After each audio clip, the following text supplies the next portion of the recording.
Hello again. I'm coming to you as part three of this series about how I met God.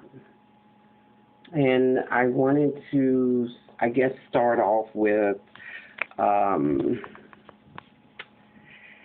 let's see, I left off the last time with how um, I was attached to the bed rail from the headboard to the footboard, and how God was cutting me from here down on my torso to open me up.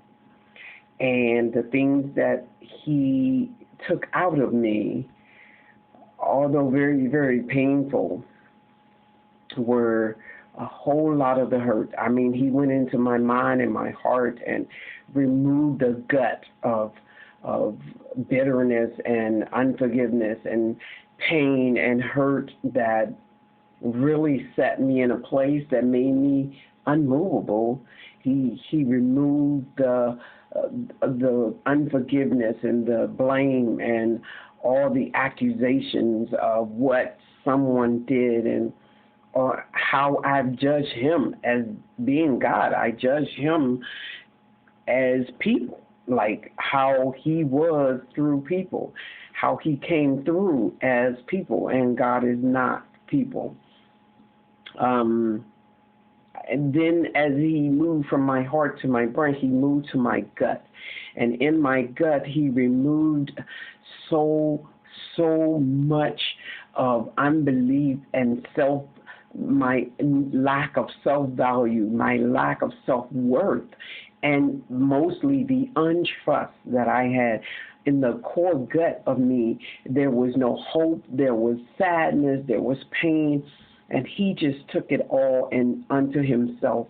And when He finished, He closed me back up as if a surgeon, stapled and removed,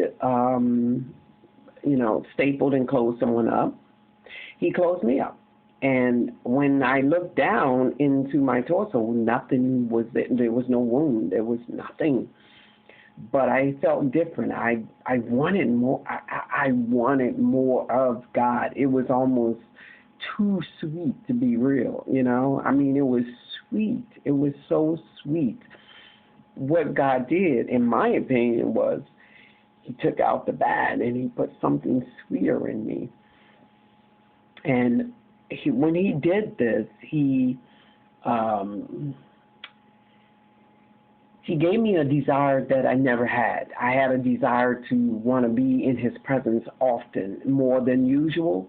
I had a desire to pray more and to read the Bible. I was singing.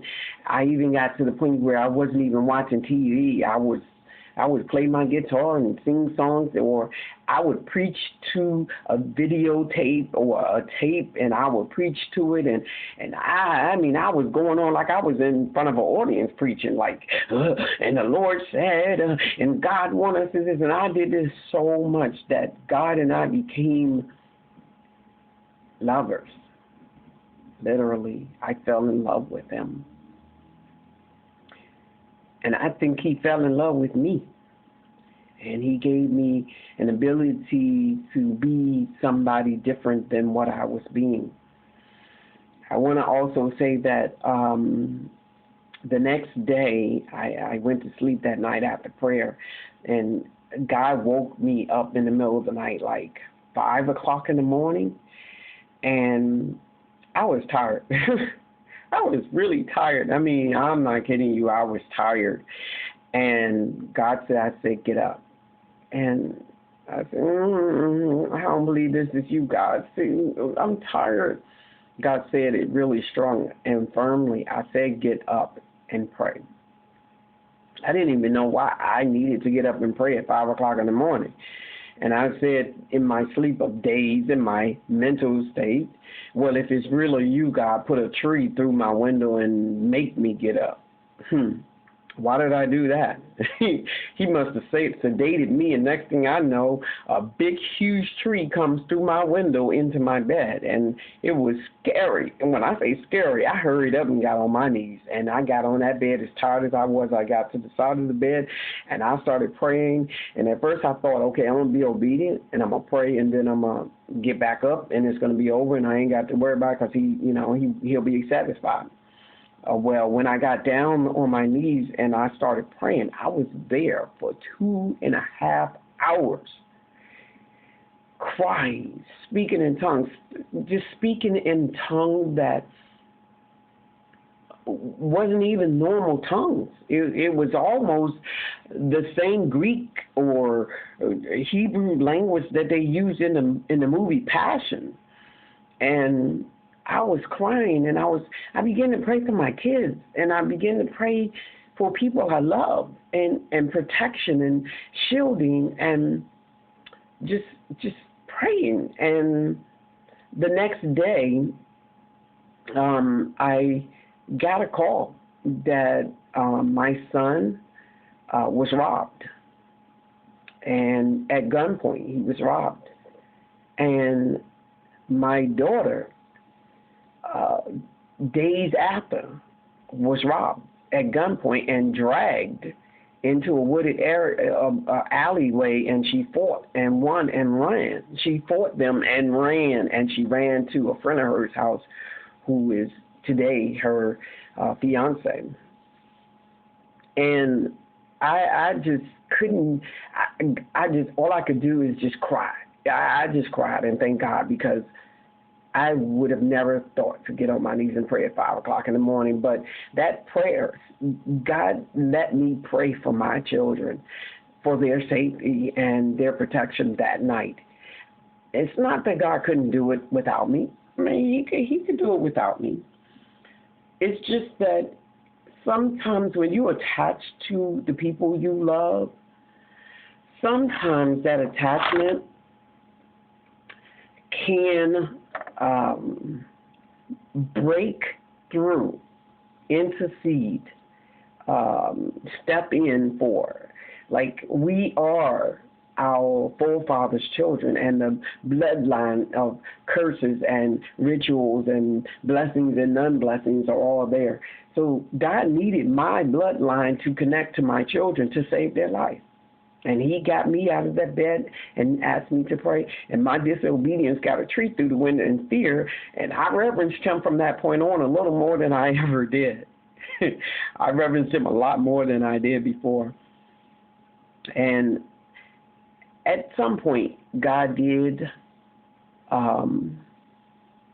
commune with me about, next time I'm going to tell you to do something, I need you to do it, because our relationship is good, but you have to come out of self. You have to come out of self, the habits of relaxation and no participation in this relationship with you and I. I don't want you to relax like other Christians. I don't want you to be the same old type of person. There's something in you differently that I want, and it's that innocence to love and to care and to entrepreneur him to other people.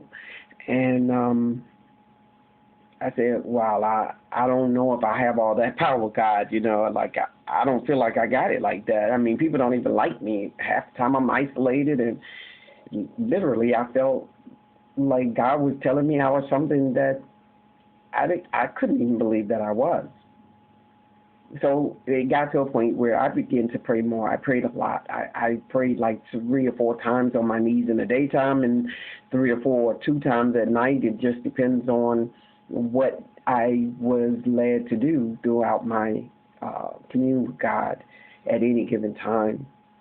And the next day, I'm still smoking at this time. I just need to let you guys know this, that my habits didn't stop with my communication and relationship. I was still very addicted to cigarettes and sodas and drinking and stuff like that, and beer. And so the next day, I joined a church because, I never really joined a church outside of what my family grew up with. I really didn't really go there, like I would this church. I associated with it mostly because that's where family was, and that's what we were placed to do there, I joined this church, and I was set, my zeal was so high, I literally would, at testimony time on Friday nights, I would literally testify about how I am still holding on to the habits of smoking, and I want to be free because I feel like it is holding me back from God. Not so much that I felt like it was a sin, but that it was really holding me back from God.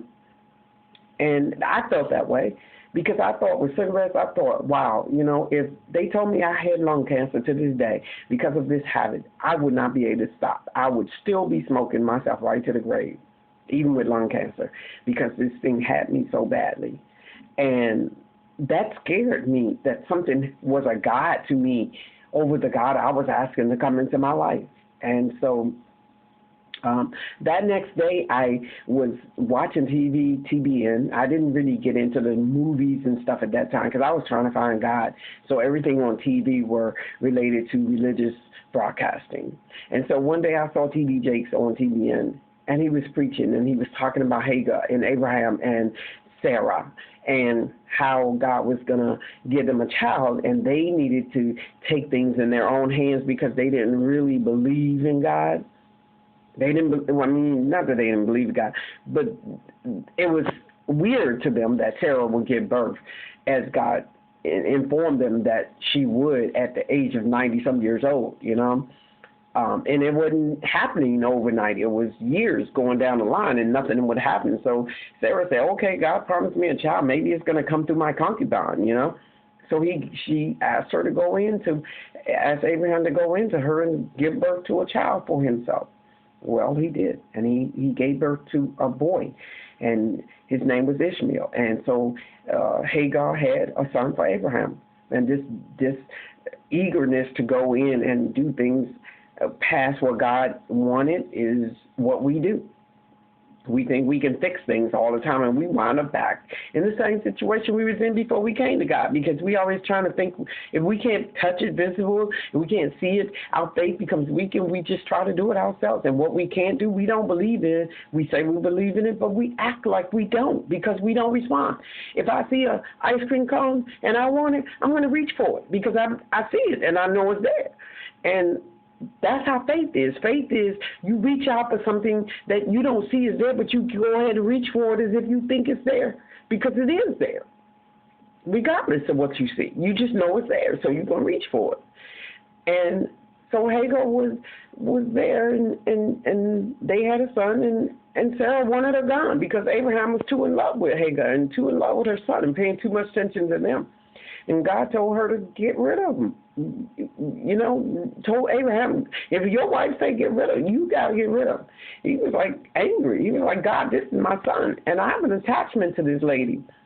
And so they just decided that they were just going to fight Sarah in her own house with her own husband. And so God had to tell them straight up, hey, look, no, you get rid of that one. That woman is not your wife.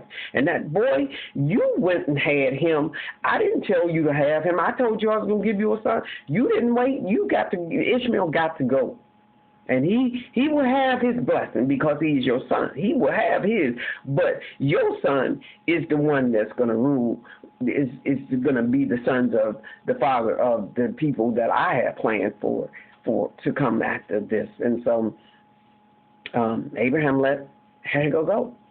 Now, when I heard this ministry, I began to cry because Hagar was people and things in my life. Hagar was smoking cigarettes. Hagar was my hurt. Hagar was the blame. Hagar was what I could and couldn't do, my value, my self-worth, how I felt about myself, what I feel about other people, how I reacted, what I thought, what I expected, and what I wanted, all wrapped up into what did not coincide with God's desire for me. So I decided that I was going to relate Hagar's situation to mine. And it broke me. It literally broke me. I stood up in my living room. Now, I'm living alone in my apartment. I'm living by myself. I stood up in my living room. Well, at that time, I still was living alone, but my nephew was at my house, and he spent the night. And I stood up in the middle of the living room with my hands up, and I was speaking in tongues and praying and crying. And I just happened to open my eyes, and I saw my nephew peeking out the side of the door from the bedroom. Like, what's wrong with Auntie, And he told me about this later, too, that he remembers that. And I just let God have his way. And next thing I know, I get a knock on the door, and it's my sister-in-law. And she puts her arms around me, and she says to me, Rose, do not condemn yourself for these cigarettes. Do not condemn yourself. I needed to hear that. Even though they were Hagar to me, they were the weight, I needed to hear that.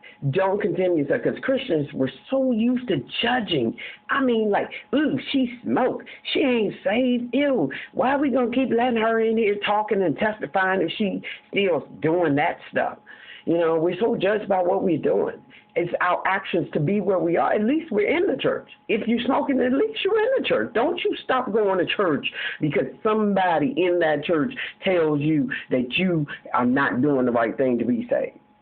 Salvation is not seen through the naked eye. And I want you people out there to know that. Salvation is not seen through the naked eye. What you do in your body has nothing to do with salvation.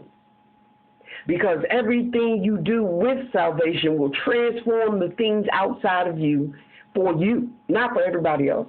If I'm going to stop smoking, who's going to benefit from me stop smoking but me? Even though they care enough to complain and whine about it, who's gonna benefit more than I will? No one. My stopping to smoking these cigarettes were my desire and my desire alone, and God's ability to help me was based on my need to ask, not what somebody judged me. So I was exposing it in my testimony every opportunity I got. These people did not judge me. They accepted what I had to say, and that's it. And when my sister-in-law told me, Rose, do not condemn yourself over this, that freed me to stop. That next day, I went to the store, and believe me, I was poor. I didn't have much money. Like I told you in my segment before, I was living in HSC housing. I had just gotten off the street from being homeless after divorce.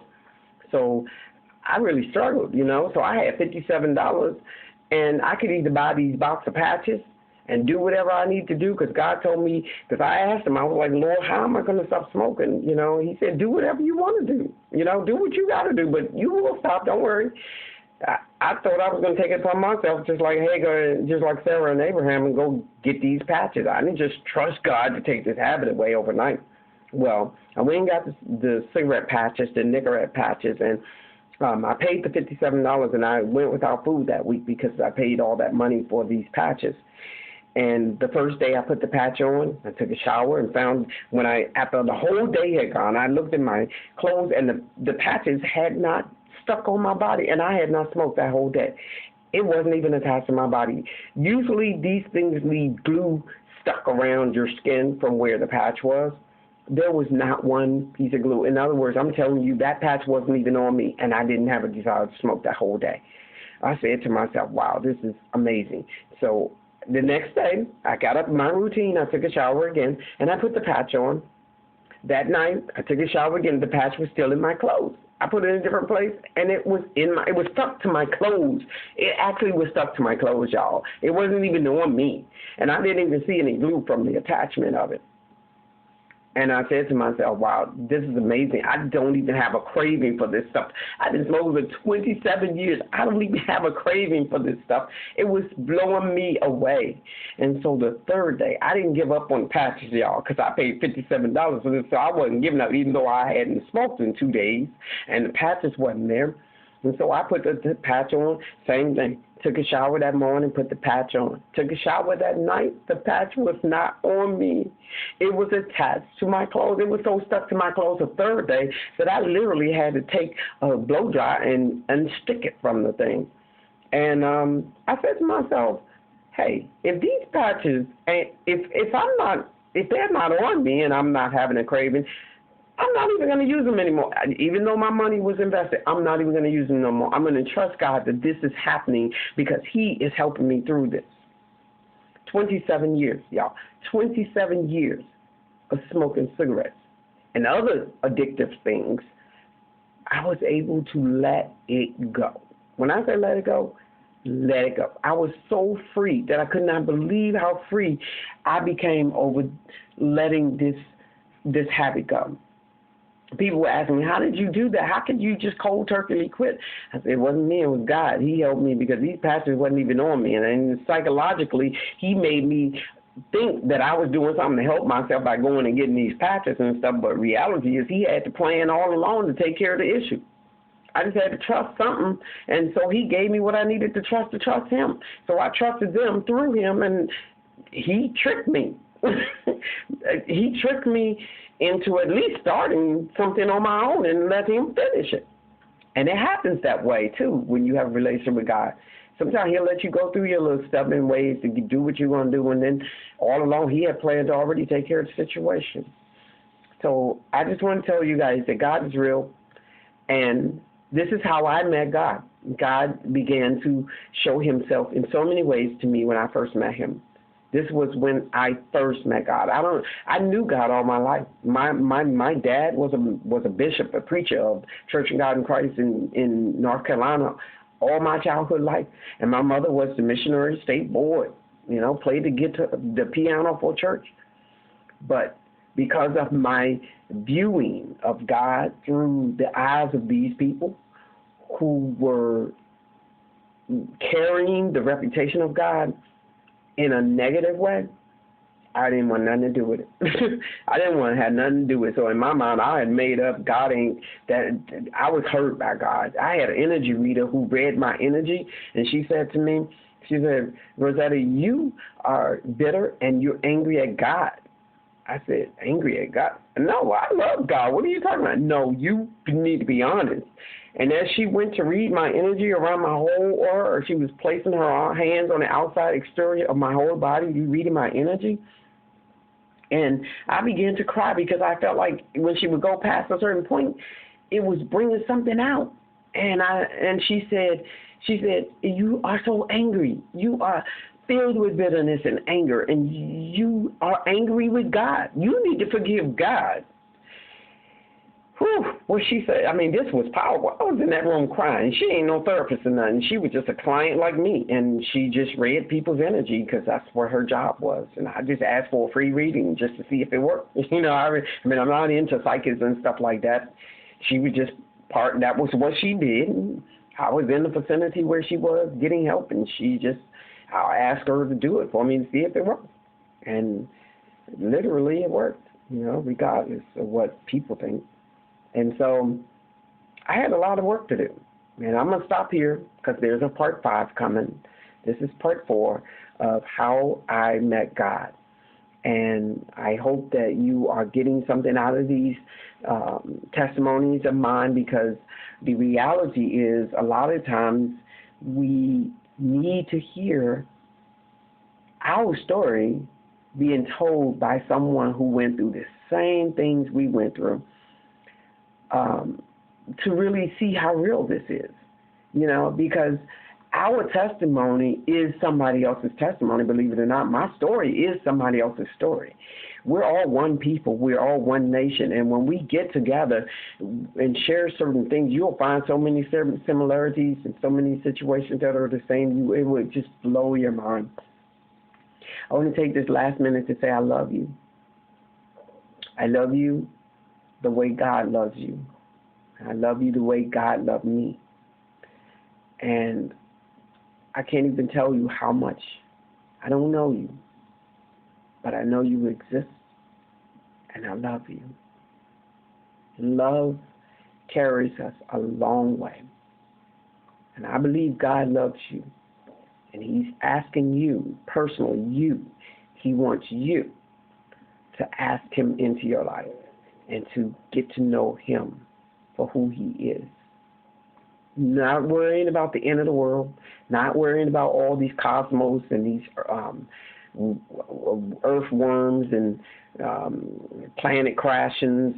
If it happens, what can you do anyway? It's nothing we can do. We need a hope in something. We need something to grab hold to have hope. Keep your hope, people. Do not give up your hope. I don't care what happens. You need hope just to live, because you know disaster is going to come. Actually, disaster is going to come to each one of us, if not individually, bodily, globally. Disaster will come one way or another, one fashion or another. And for us, each one of us need an individual hope. We need something to hold on to, that when we die peacefully. We die knowing that we are safely in the arms of something hopeful and faithful and glorious. And that's our Creator God. You take care of yourself. God bless you. And I'll see you in the next segment, part 4. So, bye-bye.